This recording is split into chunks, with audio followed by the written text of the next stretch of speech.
राजीव दीक्षित के अनुसार चाहे जितनी भी भयंकर खांसी हो, सिर्फ 1 मिनट में जड़ से खत्म। चाहे खांसते खांसते मुंह लाल हो जाए या फिर खांसते खांसते सीने और पेट में काफी दर्द होता हो, करना क्या है?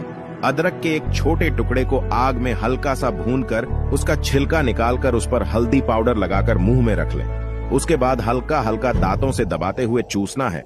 बस कुछ ही देर में खांसी जाने कहां चली जाएगी। सर्दी का मौसम आ रहा है, सभी दोस्तों को वीडियो तुरंत शेयर करें। रोज ऐसे वीडियो के लिए पेज को फॉलो करें।